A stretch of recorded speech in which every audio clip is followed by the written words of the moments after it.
You are listening to Let's Go, the weekly anime podcast about weekly anime from Dynamite in the Brain and Secret of the Sailor Madness. So come along and hang with the Let's Go gang. It's Dwayne, Hello. it's Niall, Howdy.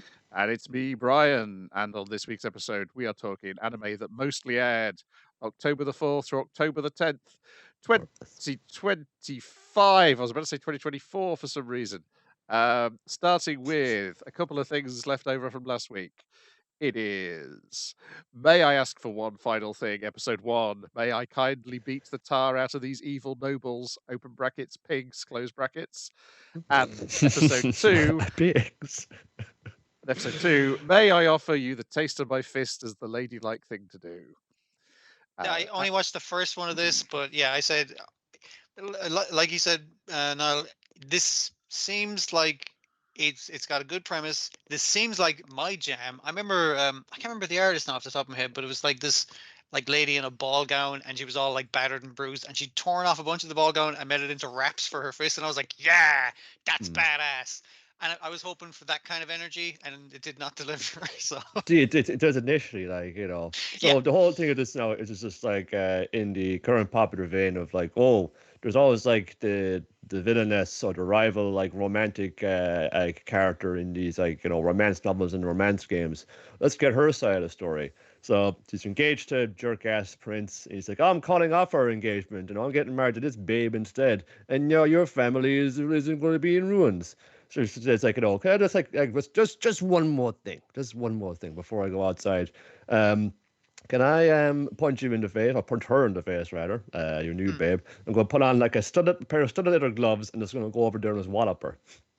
And then she just goes over there and she does that, and it's like, yep, that's me. You're probably wondering how I got here. Flashback to the years of bullying. I was just like, yeah, we were engaged as children. This guy has been a piece of shit for years, and I've repressed all that anger. And yeah, so you can all kind of burst out forth like this, and yeah, and it is kind of a very satisfying thing. It's like when she goes out there and just like knocks the shit out of all of these like scoffing nobles and dukes and duchesses and shit. Just like just really kind of walloping them in there. And that's very fun to watch because she does have like really good boxing form. You can see like really kind of working in for the uppercut and just like throwing that chin up. It's like, oh, that's great. The uppercut was very nice, but like there was a distance shot where she's beating the shit out of a bunch of the nobles, and I was just like, you need to sell me on the boxing in a ball gown more, because like that visual is so nice, but you're like a lot of the punches were kind of like it cuts before they hit, and I'm just like the unsatisfying action. I was like, come on. You made me watch all the bullying of this fucking girl like her entire life, and it's just like, let me see her beat these guys' faces in. Yeah. And you think, oh, maybe it's going to progress in this way, but you see quite quickly the fun saying, no, there's bigger like things going on here, and off the back of this incident, her notoriety is increased even. And she kind of taking on a mission or something. I'm going to find all of these corrupt like assholes who are like corrupt, like destroying our society and our systems. I'm going to just go and beat them up. Somebody has to. But there are a number. This thing is festooned with red flags. Festooned with them, I say. Point number 1, episode 2. Slave to trade is mentioned. So that's already in there. Yeah, the slave trade is mentioned in episode 1, where it's like, I'll sell my slaves to whoever stops this crazy woman from beating me up. And it's like, slavery is legal. I don't care. I just don't want to get my ass kicked. That's episode 1. And it's just like, okay, so are we going to have indentured servitude, or just, the nice, inverted commas, nice kind of slavery? I don't know, man. While she is like, or the thing is, oh, she's like just going to like put on the gloves and start beating the shit out of everybody. It'll be like Marshall, where it's like, she's like has to use just her fists rather than and like all the magic of her else can use. But no, she's actually, you've seen in school that she's super good at magic as well. She's also been blessed by the god of time itself. Okay.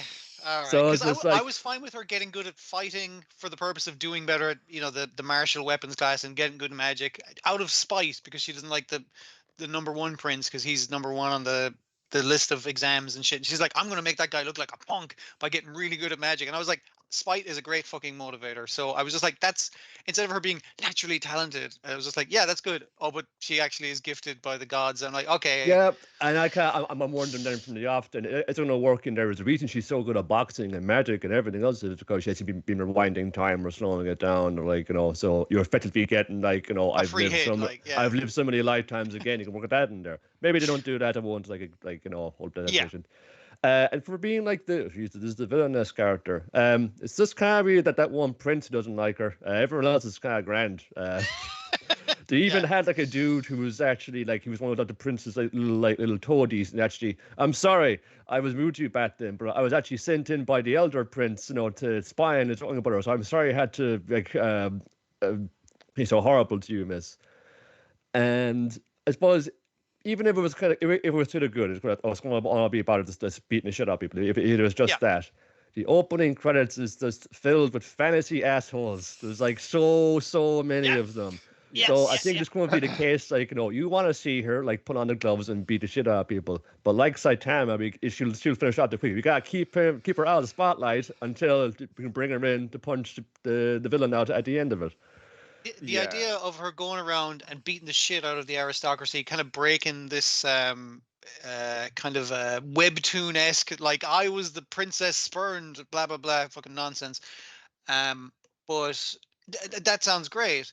And maybe she could free the slaves, and also maybe she could work out a deal with the orcs. But it's like, it looks like the orcs are going to get a fucking fistful of magic as well. It was just like, okay, so there's just standard fantasy fucking nonsense is what's going to be the thing, Yeah, probably, 'cause or some version of it. all the publicity I'd seen made it look like, oh, it's a costume drama where one of the characters goes around punching people. Yeah. And then the that's opening rad, credit, I love and then that. the opening credits played, which is quite early on, and I was like, oh no, it's just usual light novel. Yeah. Somebody's RPG campaign that nobody wanted to play with them, and they've turned it into a novel. Yeah, Could you? So Could yeah, you, since you didn't have to do it as an RPG thing, could you have written it a bit better? Could you have like actually tackled social issues, or at least punched more nobles in the face rather than the premise starting with that? Just like, they're going to go on quests. There's going to be quests.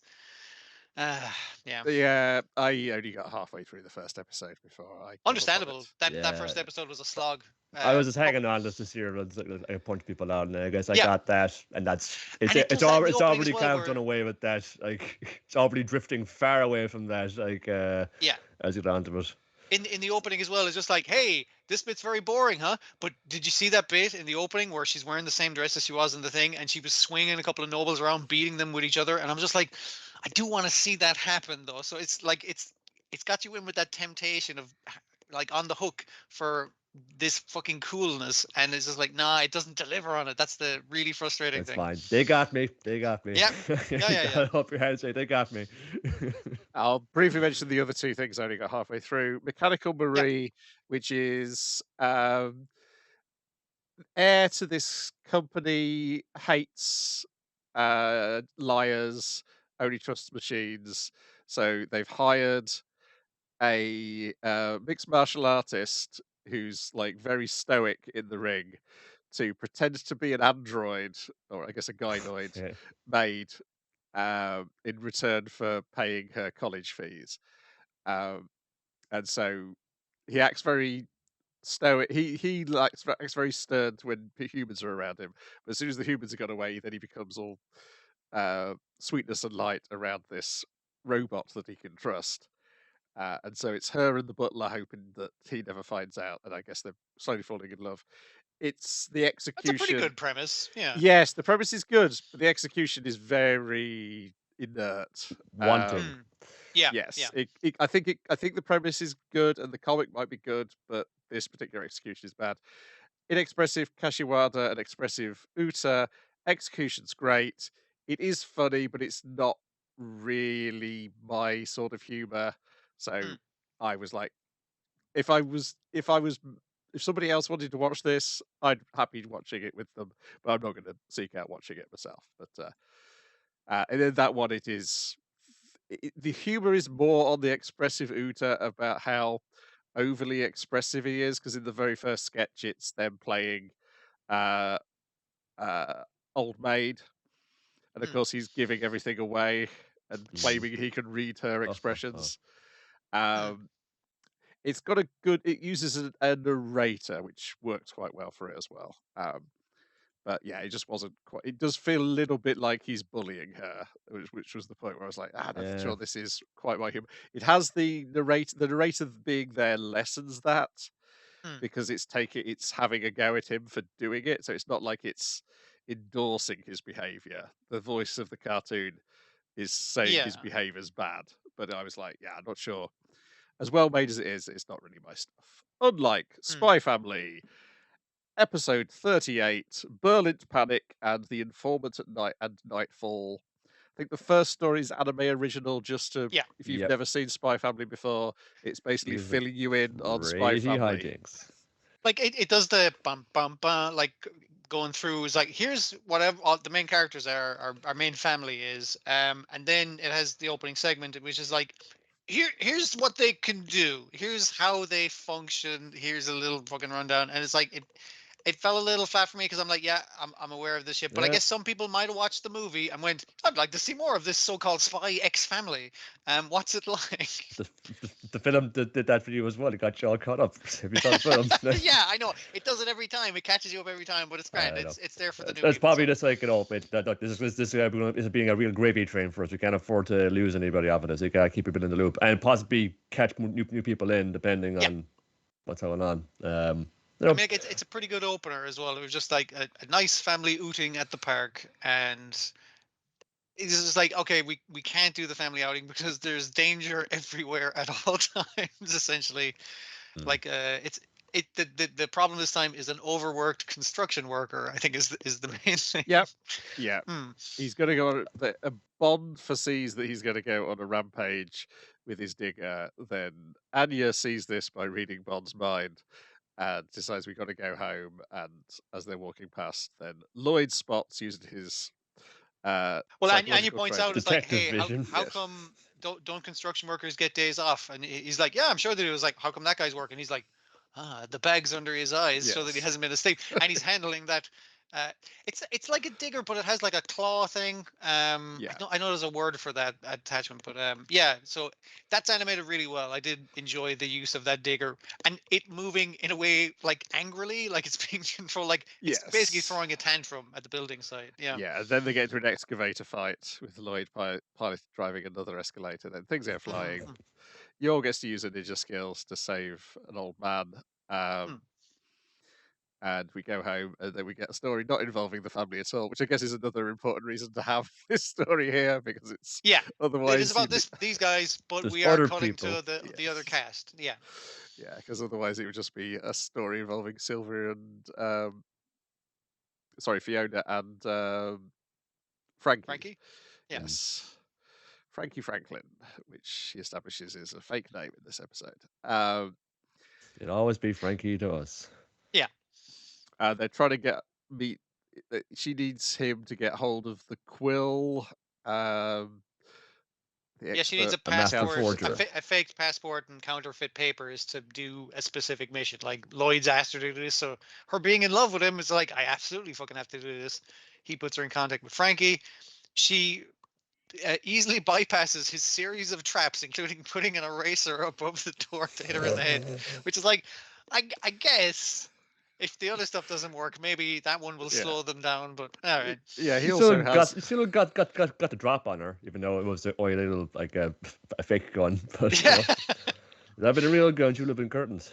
Yeah, and she's insisting that like he gets him onto this forger in the actual forger in the meantime, and he's like, nah, like this is in the underworld. It's all about like trust and everything. He doesn't know you. It'll have to be me that he's meeting up with, and I'll put out the call for him, and we'll see what we'll do. And it's basically like a radio call-in radio show thing where he's putting in a request and giving all the code words because your man reacts to that, and they meet him at the club, but Frankie has to go in disguise. He doesn't have to go in disguise technically, but it's more so that I'm bringing a lady to the club. I gotta look real fancy to all my friends who like me in the club. That's the thing with Frankie. Is like he's something, could be a creep, but he's just mostly lonely, and people like him because he's nice. Like he has actually a lot of friends. Yes, nice. I think this is the character. This story tells us he's the character with the most amount of friends in the show. Yeah, Um, yeah. He gets on with everyone. Like, Well, you gotta have friends to be an informant. yeah, yeah. You got to know who's in the know, basically. Yeah. yeah. The Quill declines because he's doing business for someone else, and they follow him as he leaves. And then there is members of the Public security security. service, Mm. tailing them, and they go on a chase. And this is, by the end, it turns out, well, it's suggested that Fiona had tipped them off in order to try and convince the Quill to help them, as they've saved his life multiple times on the chase away. But then I mean, Frankie he's still charging her a markup of 50% of his Yes. normal price, And but she does want a rush job as well. Yes. So yeah, fair enough. And then Frankie shows his usefulness because he knows a safer way out of the area than Fiona knows. So, Which is more practical than his usefulness of trying to be like, no, Mr. President to Fiona, and like tackling her. And it's just like, look, I took a bullet for you. And he kind of looks over at the guy's like, oh, you threw a knife through his hand. Okay, I guess you didn't really need my help there. Good hustle, though. Good hustle. And on the walk through the tunnels, we get Frankie's motivation for being involved in the story at all. Because he says he's lived why here. are you working for us? Because you are from this country. And he's like, I'm not working for you. Fuck this country. I don't like the way it's been run. Yeah, and I like the fact we have Quill agreeing with him, like the pair of them, like this is the reason why people would work against the wishes of their country, because it's just like, yeah, it's been run by like dictators who are keen to get back, as we've seen in a lot of Spy Family stuff, keen to get back to a war, making this a hot war rather than a cold one. Yes. Yeah, a lesson for us all right now. Yeah. And then a few days later, Fiona turns up to pick up the forged documents, and then wants to know if he knows, was it fine art forgers and a safe cracker, and you Yeah, get for the another pause where Frankie considers it and like appreciates being asked again, but he's like, no, because you're too dangerous to work with. She's barking up the wrong tree there anyway. She's got eyes for nobody else. Yeah, but she's also barking up the wrong tree. A lot of people are in this show, to be fair.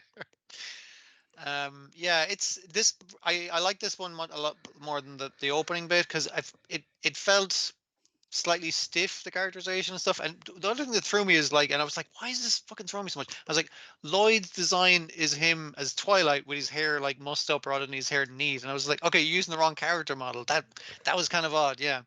I don't know. It's a casual Sunday. But Yeah, again, yeah, that yeah, snippet wasn't for you. You already know how this works. You didn't Yeah, need to yeah. watch any of that. You already know this. It wasn't for you. Still got to have it back though, for sure. Yeah, sure. Then when we get it's Sonny Boy director doing the opening, Shingo Natsume. Shingo Natsume. Yeah. Yeah. Cool. All right. So that's what he's been up to. Besides that film he's been cracking away at. Yeah, I think he's maybe cracking away at the film. Tojima wants to be a Kamen Rider. Episode 1, Tojima wants to be a Kamen Rider. In which we meet 40-year-old Tanzaburo Tajima in the woods, punching a tree, practicing to become a Kamen Rider. And fighting a bear. Disappointed initially that the bear, I thought it was a shocker monster. It's just a bear.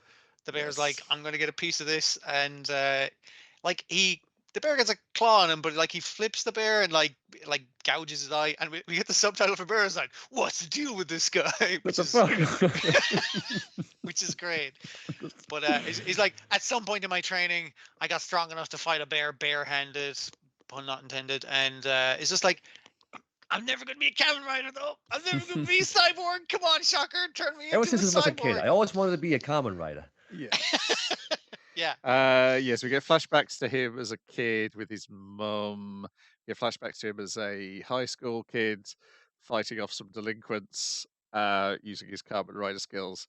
It's initially very impressive, but then it's less impressive when he takes his shirt off, reveals his Kamen Rider belt that he has drawn on, And everyone's just like, "Are you fucking for real?" Like that thing we used to watch when we were little kids, and then he proceeds to beat the fucking tar He's out doing all the of them. sound effects with his mouth and everything. Wow, okay. Well, he has to because like it's not. Yeah, We get a flashback practice. to his father abandoning him at a festival, Yeah. That which sucked, man. Yeah. presumably is the real cause of all this. Uh, yeah, as he's turning 40, he decides he's got to sell off his collection of Kamen Rider merchandise because it'll The be dude in the shop is like, "Wow, this is some primo shit." It's like, "Yeah, I got 7 more boxes over there, and I got like 20 more boxes at home if you want it." And it's like, "Yeah, dude, this is all collectible for sure." But he just didn't want to get a conscious thought of, what if I died alone in this apartment? This is how they found me with Yeah, all this that's junk gonna. in here.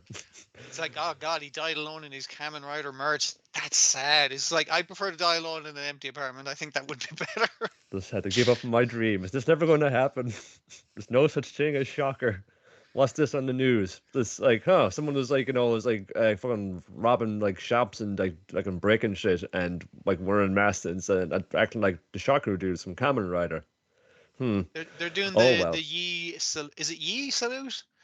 But yeah, they're doing the Shocker thing, even though they're just like regular hooligans in wool balaclavas. Just like, okay, but he's like, so you're saying there's a chance that I can beat up Shocker? So is this real? And it's kind of like it's thing of like, I really want this to be real, but it's I like, need no, this it's to just a be bunch of like, my thugs. life can't have been a complete waste. I have to know.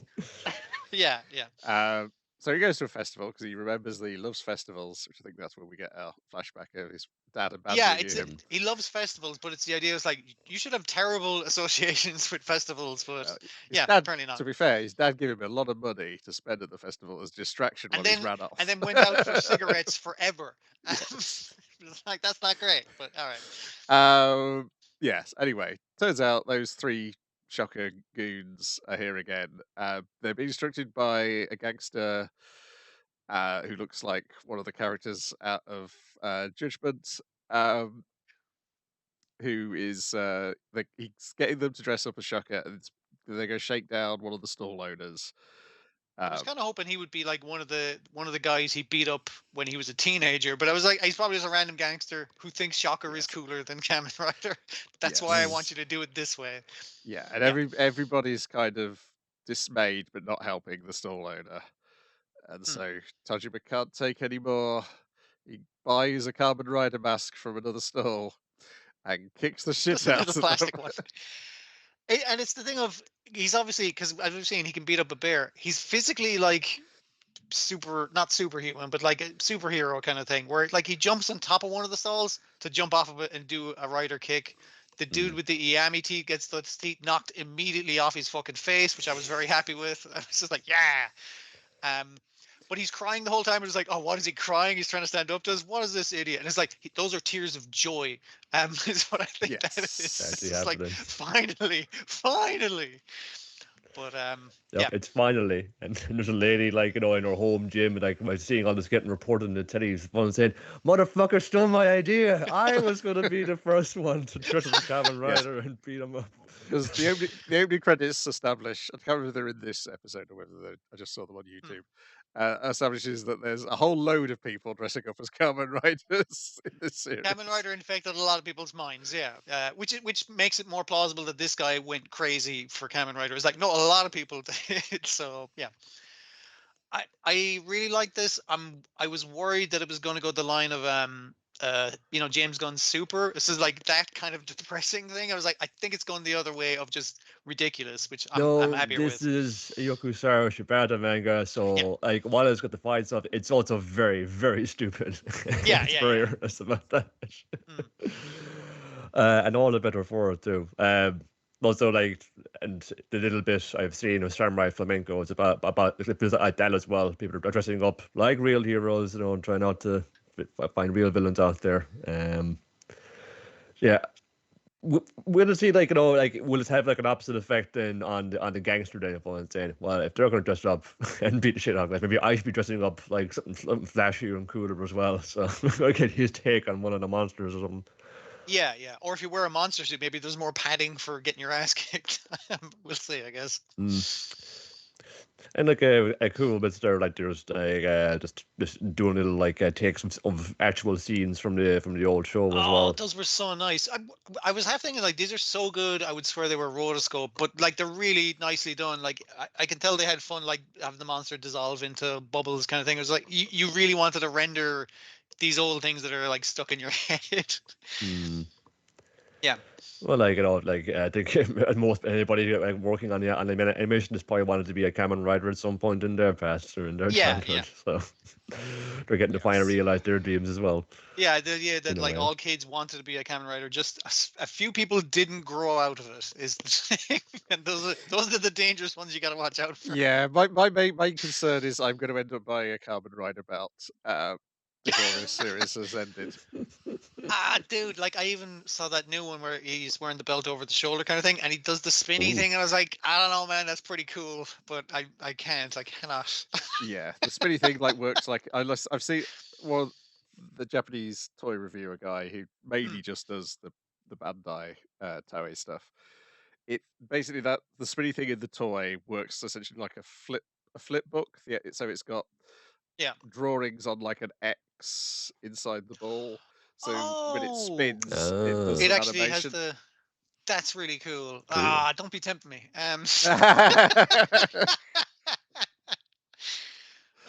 Dear.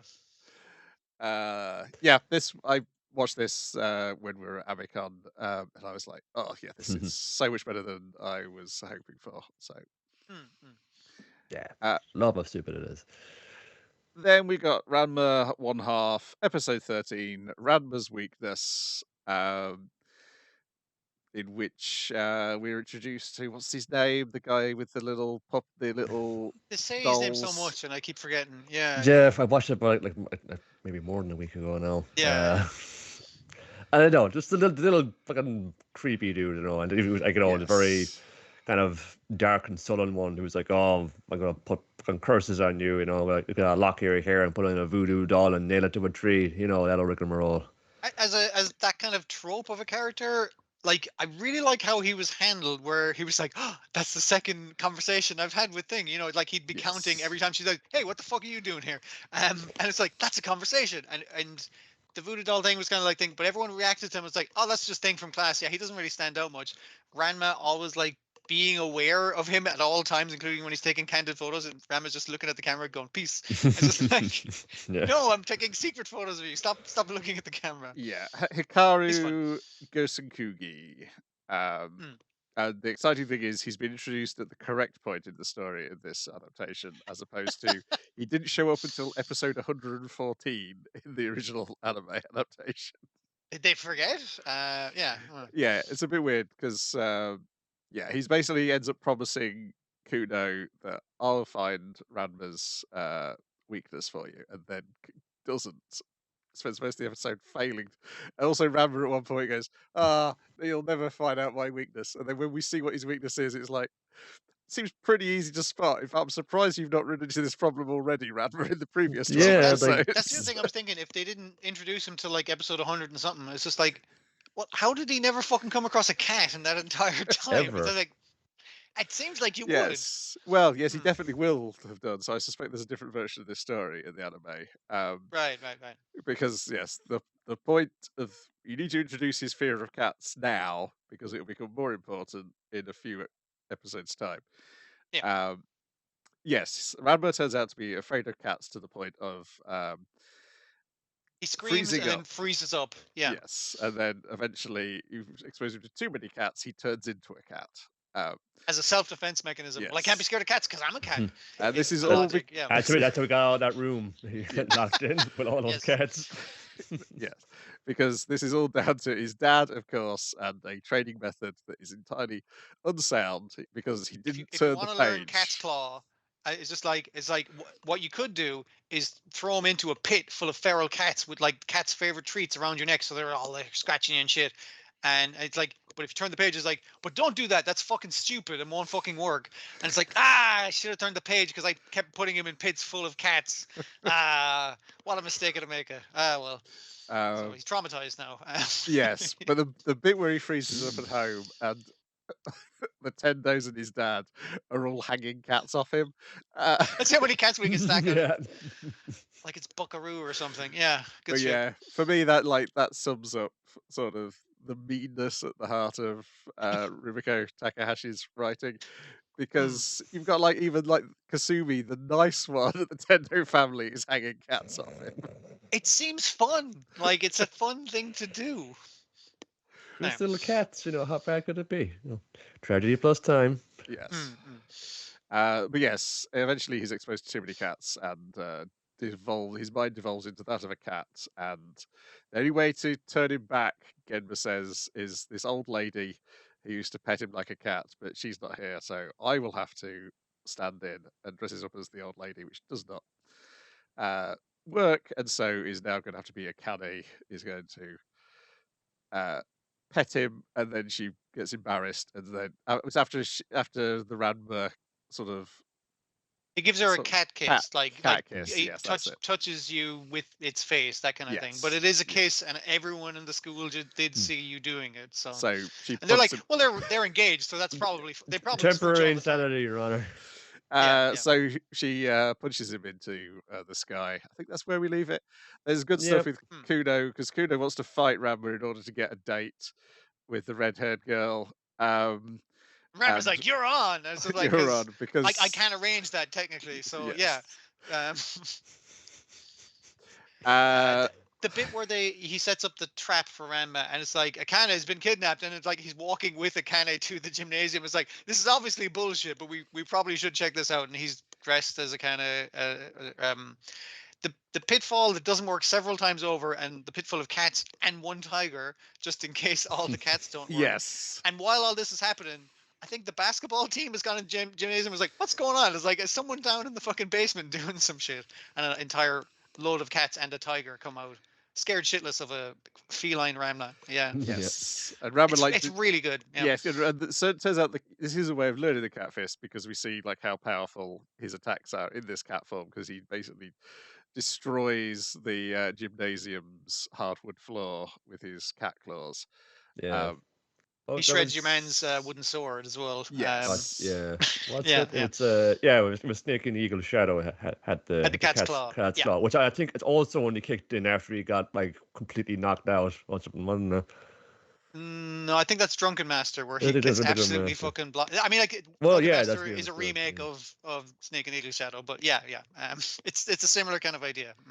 Yeah, and it was a nice reminder of just how much I enjoy just how thick Kuno is, because everybody else knows that Ranma turns into the female Ranma, and he's been told, but he does not believe it when people tell him.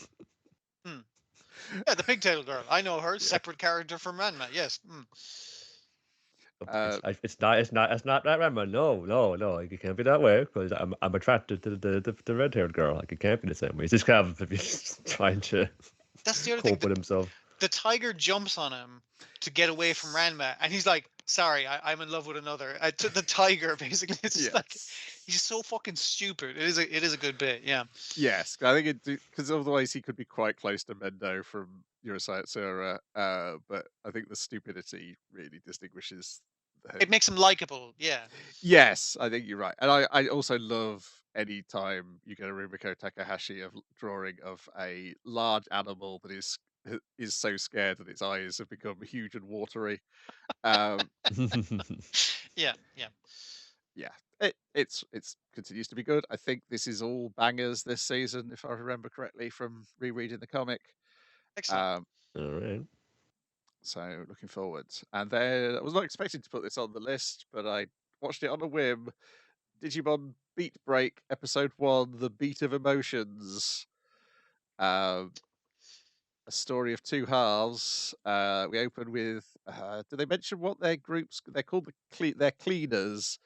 Yeah. I don't think we get the name of what their group is till next He episode. said, like, the guy who like arrests him says, "I'm bringing you into, like, again, public services," and he's like, "No, not." It's some very normal sounding thing. Yeah, But, I believe next week we learn they're called the Glowing Dawn, and they were originally going to be called Golden Dawn, but they apparently changed it. Yes. Okay.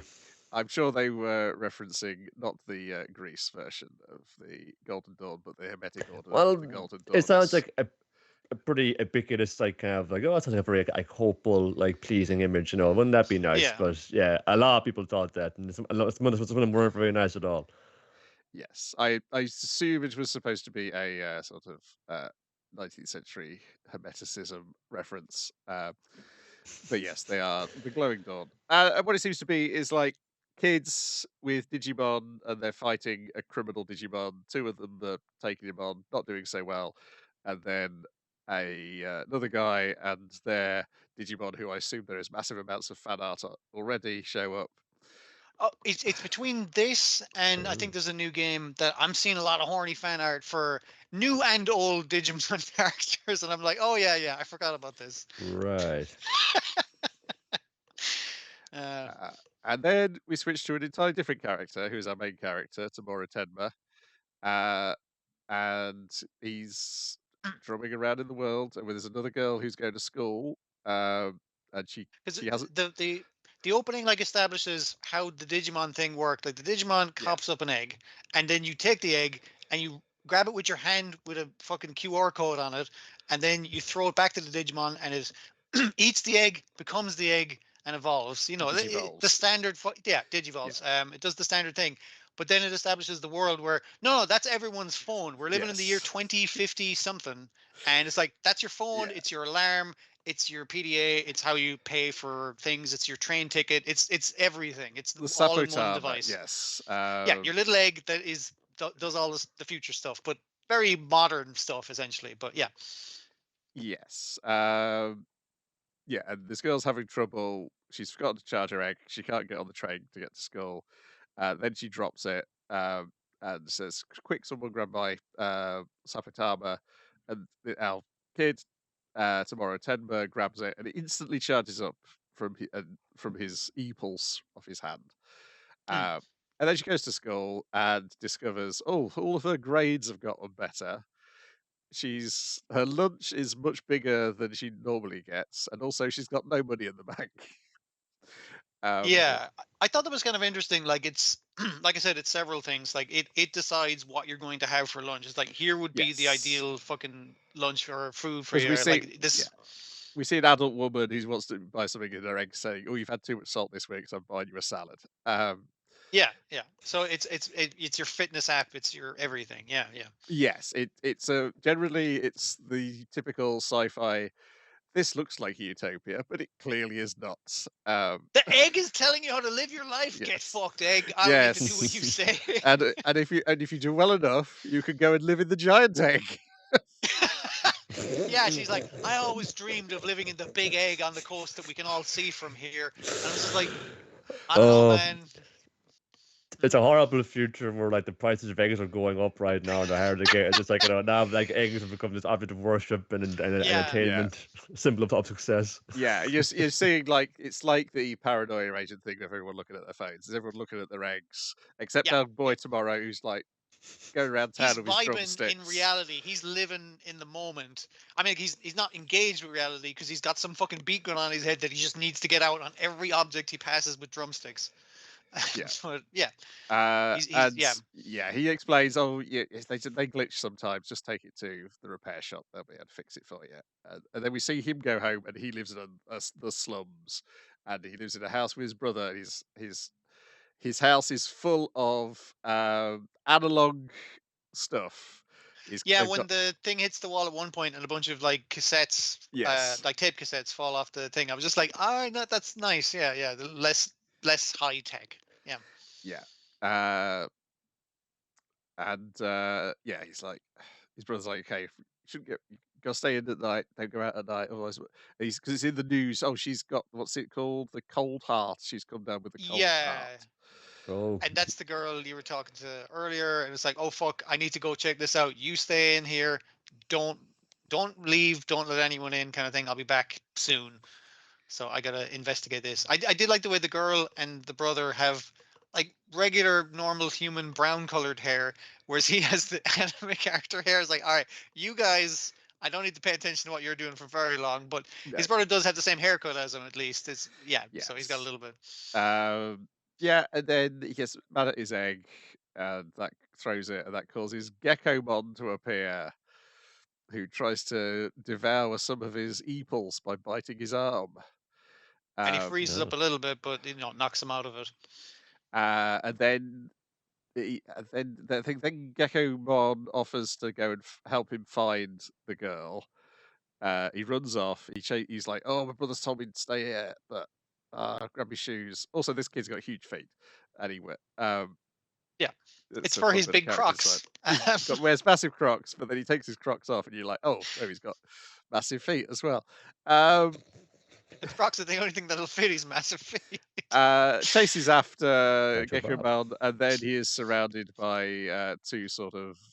I'm gonna guess. I don't know what it's called. It's Hyenamon. I'm gonna guess that's what it's Yes, called. I would Using my guess. psychic powers. Because we should mention Gekomon is like a gecko monster, and Yeah. these What? guys are like hyena monsters.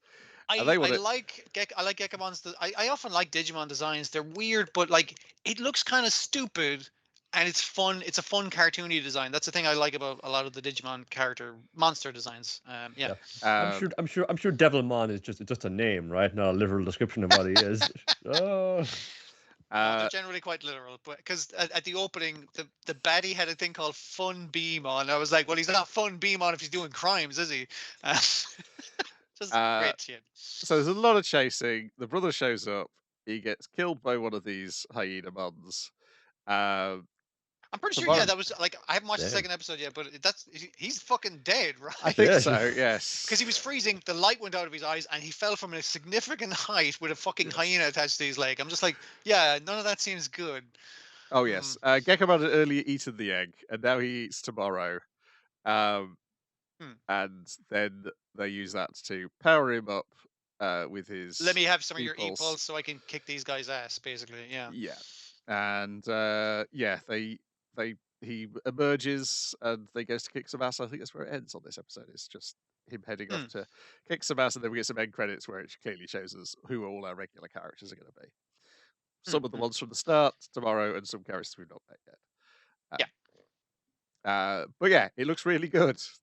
Okay. Very nice. It's another nice looking Toei show. They can do more than one at a time. Yeah, I really like the sort of messed up utopia of it all, of everyone looking at their eggs. Oh, no one has conversation on the train anymore. They're all looking at their fucking eggs. Wah. Let us consider the egg. Yes. Ponder its meaning. Yeah, I think this is the first Digimon I've watched in any sort of enthusiasm since the probably the Digimon Adventure. I don't think I've really watched anything after Is that. Adventure the first one? Yeah. But there is so many in between it all. Yeah. And I know it's just like it's really like one of those things. I suppose A Fandom has one of these. There's like some very loud people who are just saying, "Why haven't they released fucking Digimon fucking Monopoly edition yet?" Or whatever it was. They're like never satisfied with however much Digimon is there. So hopefully this will satiate their bloodthirst. Yeah. I mean, like the games are still coming out, and as far as I know, people are still enjoying them. But I guess if you got into the show, you'd want more of the I show. think there was a game recently enough, so I don't know if Yes. this I had to tie into that or what. Or I remember, like, I think the last one I watched was like Tamers, which, according to what I'm looking at here, was like season 3 of 9. So a while back. yeah. I remember that one. Like, I checked in on it now and again. I really liked that it was like dealing with like severe fucking depression and like loss and shit. And I was like, wow, that's pretty cool for a kids cartoon. Yeah. That was one there were like the kids from like the first series of it, like now they're like all grown up and they're going back again. They're in their 20s, so they're yeah. no longer. It's kind of like goes into like we can't really like fizzled out after that whole like a digital adventure phase, didn't we? Yep, it was kind of as good as it got for most of us. I think that's the impression I got from people who have seen it. Yeah, I think the best shot of this episode is where he's hanging on to his brother as he's dangling off the roof, and he's looking down, and we get his point of view through his big, massive glasses, and then the tears start dropping. Yeah, that's on really nice. to the glass. I was like, yeah, that's that's a clever shot to do. I would not have thought of doing that. Hmm. Then going from great looking animation to Ninja vs. Kakudo, episode 1, Shinoha versus Kawami. Now, I will say, in its favor, right? May I ask for one final thing? I preferred this. I enjoyed this more. Not for the reasons I think it intended to be enjoyed, but like I had more of a good time. Does that make sense? Yes. I enjoyed it, but then it was going back over scenes. I was like, because I was listening to another podcast, and someone Hmm. just said they really want to see an anime where somebody got their head cut off, it span round so they could see their decapitated body, and then the very next day, this aired. Oh, I wish. Yeah. Where said scene happens, but then I was going back to like make an animated gif of it. I was like, yeah, you know it happens, but when you actually look at it, it doesn't look very good. No. It looks like shit. It looks like shit. I think it's the appropriate fucking thing. Yeah. Because There's so much you can get away with here. Like, Yeah. he's a ninja and he can move really quick, so it's like you just go woof. He's also operates in darkness, very handy. You just whoosh across the room and suddenly all their heads have just popped off off the top of their bodies. It's like, it'd be yeah, one thing to do the It's joke ninja speed. of his head's been chopped off, but the head it's like, hey boss. It's like, hey, what's up, guy? It's like, sorry boss. It looks like I'm dead. And then they kind of look at him and it's like, it's like they looked at him, see he's react, hear him talking. His head is currently fucking detached and floating through the fucking air. The heads in this, I've made them get cut off. They get such like a long line. They get like doing the fucking death haiku as they're flying through the air. But it kept doing the joke, and it kept doing the joke of like one guy gets his head chopped off, and like, hey, you're dead, as his head has been chopped off. Another guy's like, so are you, and his head's been chopped off. And I was just like, if this was a parody, this would be really fucking funny. That's the thing. Like, I was I just mean, like, this. If this was totally it's going for parody, I think Yeah. it's stupid and outrageous, and it knows it's stupid and outrageous. yes, I think yeah. it's got its tongue in its cheek, because obviously the key part is our two main characters, Shinoha and Kawami, they meet as strangers and bond over their love of Pretty Cure. Sorry, whatever the Pretty Cure standard is for this. Oh no, but not just Pretty Cure. They're into the villain. That's the Yeah. important thing. They both like the villain, evil Pretty Cure. The, Yeah. the villain who was like, is evil at first but comes around, and fights on their side, but still has an edge, still kind of cool and Yes. badass. I they're still both- think the one of the guys underlings, like oh, you're still into that thing, boss, like, and he nearly says Precure, like, it's like, because he doesn't know what the specific niche thing the boss is into, but it's like, no, it's that pre something, whatever the hell it's called, or he Princess says something or other. Yeah. yeah, he nearly says Precure. It's like, just in case you didn't fucking know, that's what they're into. Yeah, and they're both like, oh, how nice it is to meet somebody, a fellow adult who's into that cartoon.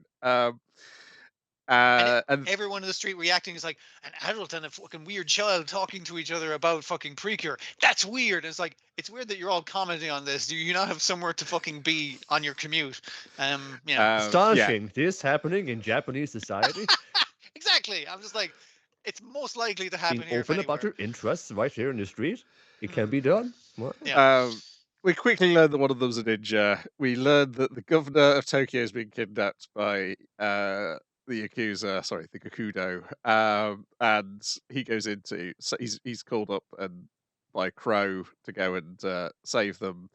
My favorite bit is him putting, because it's not just the Tokyo's governor, is it a daughter or granddaughter? A granddaughter. Kidnapped as well, of him blindfolding them and putting in headphones, playing the theme tune of his favorite anime, so they're not disturbed by the ultra violence he's about to commit. He's a very considerate ninja, yeah, and you could tell the dude who initially, like, there's a guy with a gun, I assume the security guard, and he has to point at him. He's like, "Go ahead, pull the trigger," and it's like he can draw a gun and shoot the gun and shoot you quicker than you can pull the fucking trigger, and it's like, wow, he's really good. His tattoo is fucking atrocious. It has 2 pictures of guns on it, and it was just like, yeah, you're not long for this fucking world, man. And he barely moves, so you could have drawn a really detailed tattoo on him and make it look like he's supposed to be a threat, but no, he's a punk. He's just like a nobody who's gonna get taken out immediately, and fucking does. So yeah. Yes, and all the while we're occasionally checking on your other guy, who we get in the idea is going to turn out to be one of these Gakudo guys. And sure enough, we get, after he's gone back to the ninja's gone back to his granddad's cafe, where there's some rude people who they don't cut the heads off.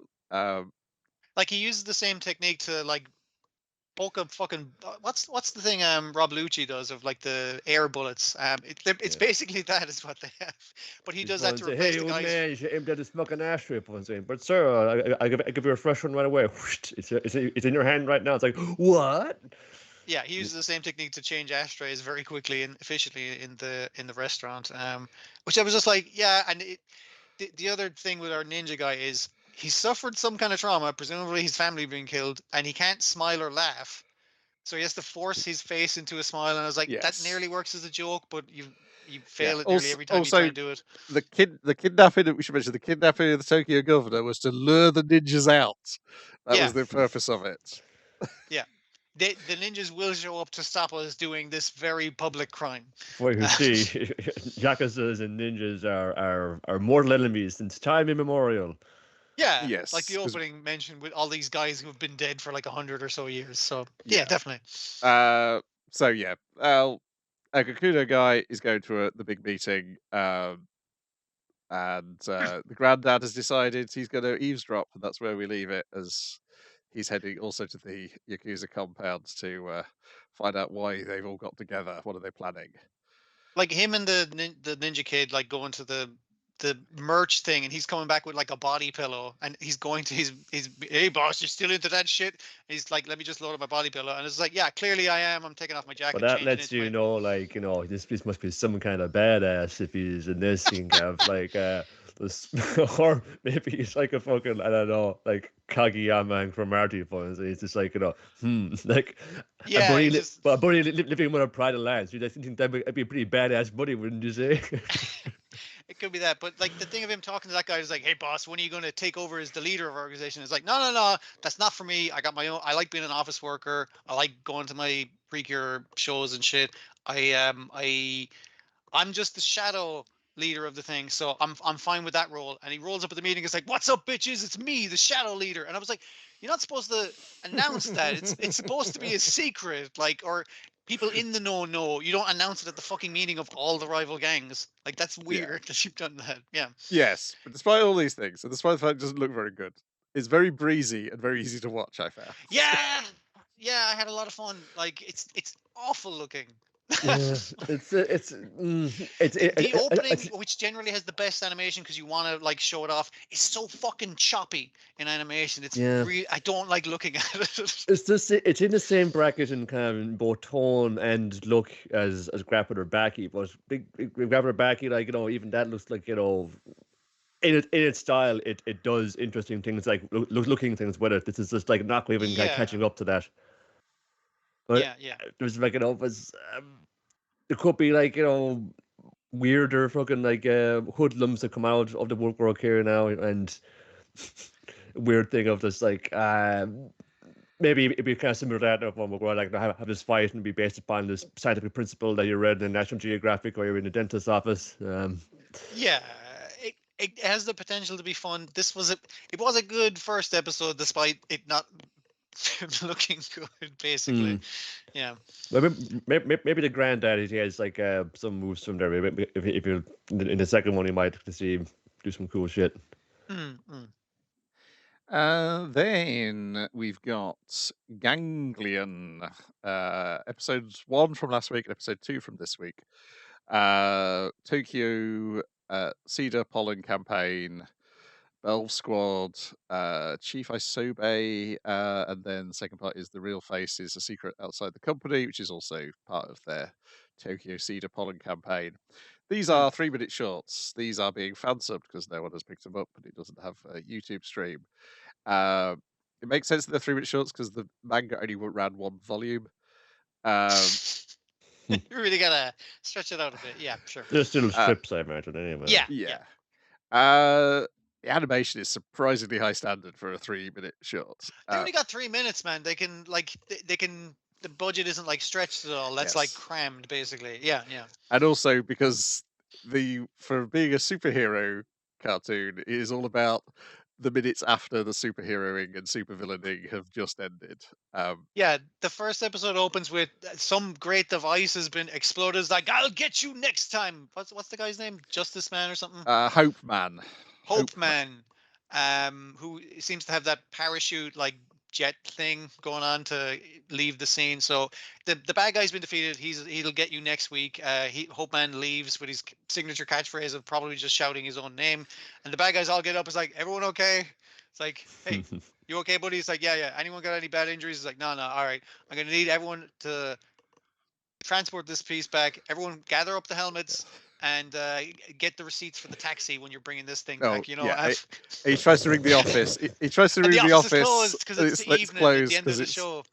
Yeah, it's after 5:30.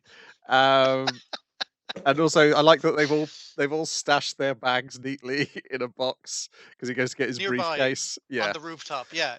Um, uh, And him and kind they, of going home on the train is just like, lady, I'm not fucking touching you. Like, both my hands are in the air. Kind of like, he's just a regular, and no one bats an eye at him because he's just a regular Joe like you and me. He goes to work, fights a superhero, like, and then goes home. Hard a lot, so he does. and the second one is one of the senior officers of the Ganglion Company is operating this cedar pollen machine, which is going to blow pollen across the town, and Hope Man destroys that. And so our hero goes and Our main character. yes, goes and buys some Odin at a Odin stall. And your man knows him by name, like recognizes Yes. him. It's like, hey, what'll it be? It's like, get me a translator's note. I think that's a kind of sake. I don't fucking know. Like, which is, I love translator's notes like that, man. It's so humanizing. It's nice. Yeah. But he's like, give me 3 pieces of Odin. And it's just like, tough job with the fucking cedar thing. It's like, yeah, what do? You know, you win some, you lose most of them. But the Odin's too spicy, and it's like, I need you to turn around because my face is a closely guarded company secret. And I need to He's blow my dressed as a nose. supervillain the entire time. He's dressed as Yes. a shocker the entire time. Yeah, it's kind of like a wasp type shocker thing because they've got like a the bent little wibbly stinger nose on their Yeah. nose. So he needs. That's why he needs to take the mask off to blow his nose because the food's too spicy. Yeah, then we get like the sort of the air shot of him going, that's so spicy. It suddenly becomes very cartoony, and his shouting has made the stand go all wobbly. That's the end of the episode. It's just everyday life of a senior henchman within this Ganglion Company. He's talking in the Odin thing where he's just like, man, I need to fucking get out of this business kind of thing. He's like, what are you talking about? You're still young, says the Odin stand. He's like, no, the mask hides everything, man. I've seen the young people come in, my back's going, you know, it's just like, he's probably like getting on 30 and 40 in a 20-year-old's kind of job. It's just like, you're getting the shit kicked out of you every day at work. Henching is a young man's game. Yeah, exactly. And the end credits seems to be his wife putting his costume in the washing machine. This is good. I really enjoyed this. Yeah, it's steady work, I suppose. You know, it's yeah. I'm the same way. I was like, once I saw what it was, I was like, oh yeah, I can't. This is so in my wheelhouse. It's much easier than like a labored parody. Yes. Yeah.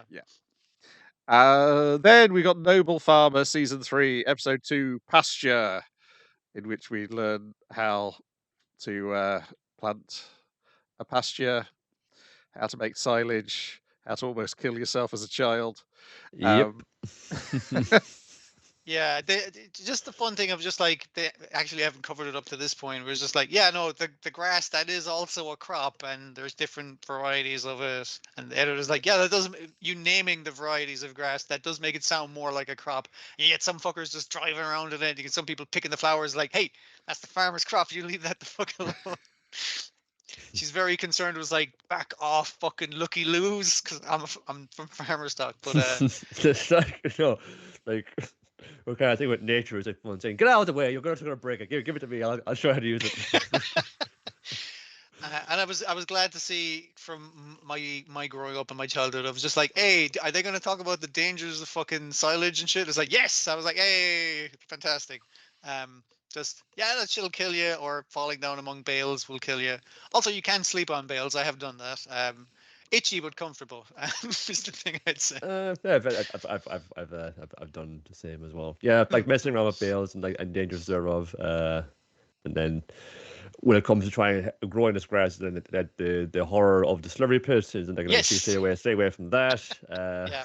You know, a number of like farm safety videos that would like put the greatest horror masters of our age to blushing with the trauma and nightmare-inducing things inside it. At least as the modernization of explaining the silage tower, it was like we don't tend to use those no more. We do like I've forgotten the method, but laying it out flat basically. Silage Yeah, bunker. That's the word. Yeah, Yeah. bunker is what they used. Yeah.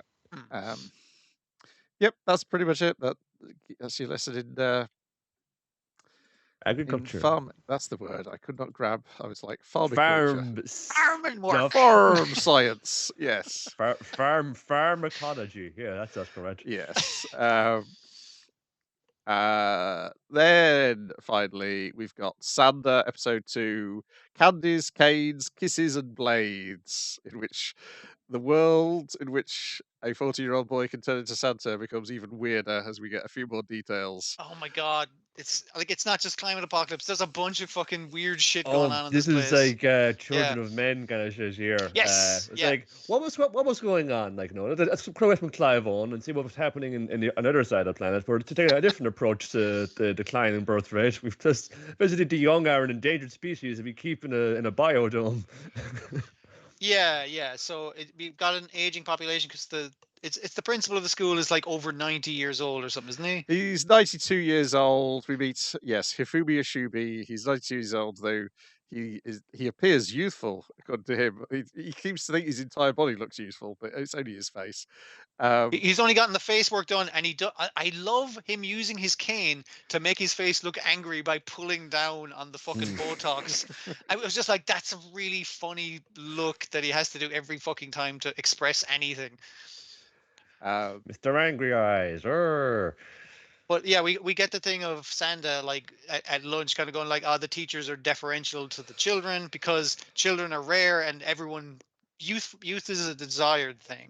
But also he's realizing, oh shit, I'm becoming more like Santa. I'm looking at these like, these young boys in the prime of their life, such youthful, happy. Fuck, I'm turning into a fuck. And what makes him realize it is, sorry. He also points out later on, though, that because he's now thinking like Santa, he's realizing what's wrong with the world. Yeah. The other thing that makes him realize it is the boys pointing out a girl came to see him and give him his favorite sweets, and they're like, dude, that's cool. Like you're in with it. It's like, no, we're just friends. It's like, oh shit, a girl came in her street clothes to give me my favorite sweets, and I'm just like, what a nice young girl. It's like, fuck, I'm an old man. I don't fucking like this shit.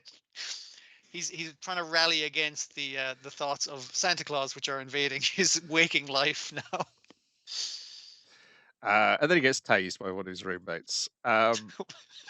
When he collapsed on the floor after being tased, and they're like, "Hey, we're going to get a bath. Whoa, what's wrong with him?" It's like he fell asleep. We'll be right behind you. And I was just like, he's face down on the fucking ground. None of them are any. He's fine. Look, he's waving. See. So he's been kidnapped yet again, tied to a chair yet again, turned into Santa Claus by draping a jacket over him yet again.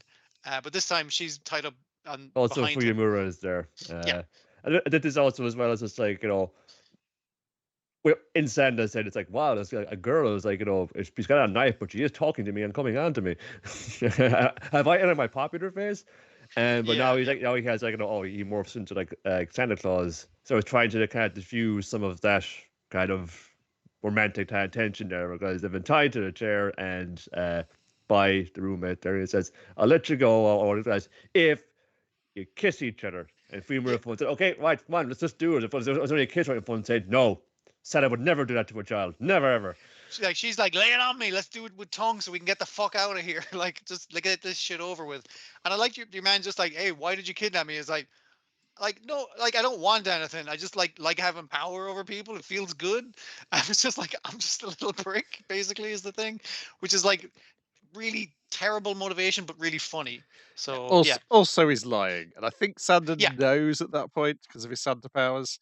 But that's not really what the answer is. Well, it seems like he knows if you've been lying or not, but then it's actually that his astigmatism is because his eyes are rolled. Or oh yeah, that's later on. Yeah, it's not. It's the thing I've started to get where your eyesight's if you were short-sighted, it starts flipping. Yeah. It turns around. Yeah. Yeah, that's later on when he explains his real motivation once they're on the roof. But But that's yes, where they're suggesting again that he can tell if you're lying or not due to his Santa powers. yes, but he Because gets that's angry. the kid as well says like, I just wanted to be on Santa's naughty list. It's just Yes. like, I hate children like this, says Santa. But yes, but he gets so angry that he grows sled blades out of his feet, and uses them to cut himself free.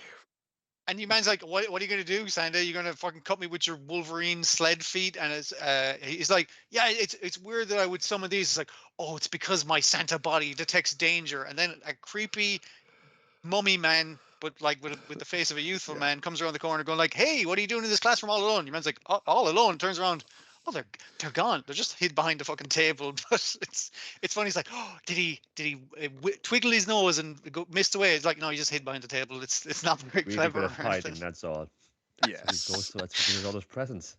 But then the Mhm. headmaster starts talking about, I'm going to take you down to the sub basement because clearly you're a bad child who needs to.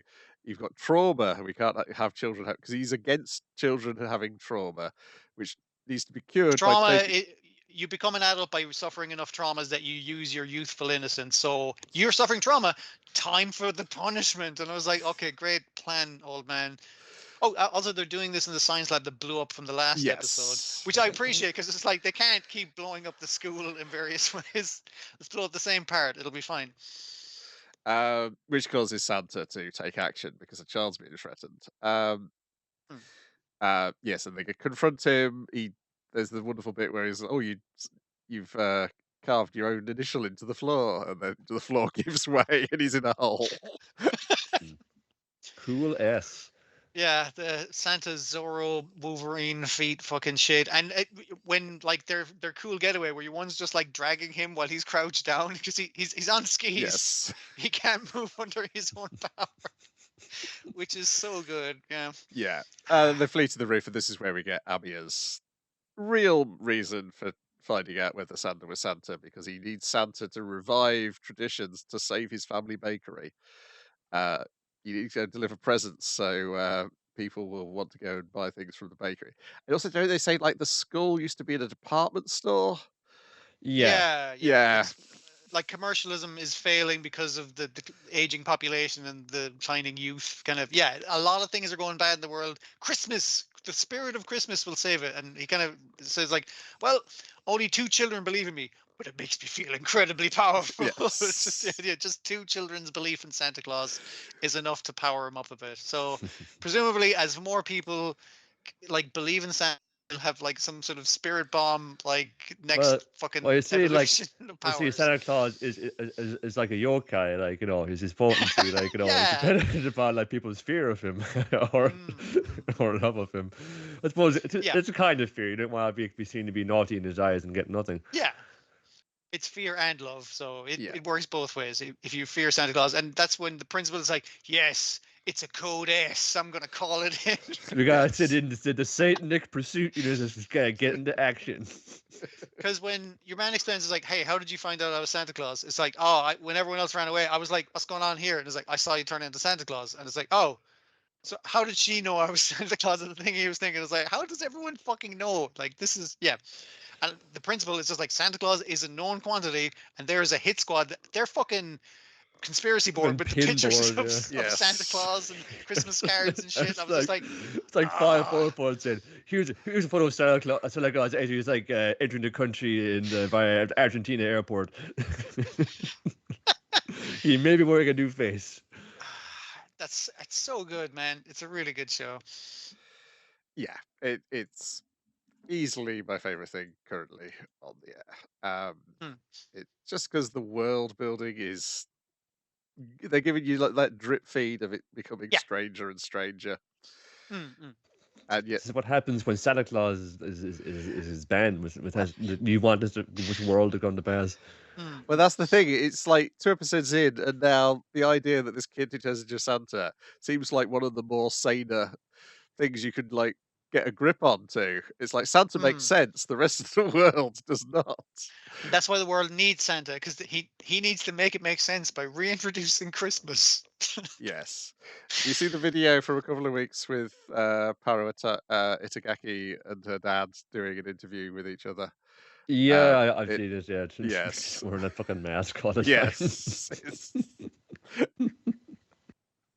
yeah. It's just like being very erudite and all one of but it's just the fucking just the mask. They think I'd be used from Japanese creators by now, but I'm still not. It still No, amuses me. yes, it becomes even more amusing of like, oh, your dad's there and he's not wearing a mask, which makes the mask even stranger. Um, but I'm sure He's a he's different just generation, you know. yes, He's a freak and he's proud. yes. Maybe he wears a mask in his day to day, so you can't possibly recognize Who's him. a mask at home? Yeah. She takes hers off with the point and oh, come on. But yes, I don't think it was until then that I realised. Oh yes, okay, that's who her dad is. It's the author of Baki the Grappler. Baki, yeah. Yeah, that's everything. I'm not sure there's anything else on my radar for this week. I think that was the end of it there. Let's just have a quick look. I think there was something starting like next week or something, wasn't there? I could be wrong. There's something in November which might want to watch an original Studio C thing, but I think that's it for. Oh, unless there's anything on like Netflix or something. Let me just quickly jump to that. Yeah. You might be on that line. Oh yes, November the 8th is all those Tatsuki Fujimoto shorts. Oh yes, which I guess we could pass out week by week rather than binging them. Oh, and there's another Star Wars Visions, but I think those were the only other two things on my radar, unless those Golden Kamuy OVAs show up. They're bundled. Possible, yeah. They're bundled with the Blu-rays, so yes, possible. Though I don't think the bear fucking one has shown up on Crunchyroll yet, has it? Cowards. Just the first three, as far as I know. Yeah, so I think that's a nice batch of stuff. I'll see whether I think I'll probably watch Ninja versus Gakudo again this week just to see whether it's worth sticking with or whether it there's a kind of morbid fascination. Like I don't see the thing is like I don't think the animation's great. I don't want to call it bad because I had a good time. So that's not necessarily bad. Like yeah. And I will watch some more Beat Break. Because I was surprisingly enticed by its sort of world building. Even though as somebody who doesn't really like the phrase world building, but that's the only real reason. You've been talking about a lot of enjoyable, but you like it in Digimon, you like it in Sanda. It's fun when it's done right. It's as long as it's not overwrought and overthought. When it's not somebody giving you a lore dump. Yeah, a lore dump or a Star Wars type opening scroll type thing of having to set you up. Well, people don't get the point of the Star Wars ones. It's supposed to be like you missed the last episode of Flash Gordon. We're just catching you up. That's all it's supposed to be. That's like I suppose both of them as well. They're dystopia, so you kind of see immediately like oh, this has gone all wrong. You'll see immediately it's different from my world or similar to it in a way. I wonder if it'll be some kind of allegory about what we're all living through right now. Well, let's find out. Yeah. But yeah, obviously Ganged is more my sort of speed, where it's like this is clearly our world, but there is this one thing that is different, which is much my sort of speed. But yeah, that's it for this week. We'll be back next week with some more of the same. Ta-da for now. Yes, it's enough. Good night and good luck.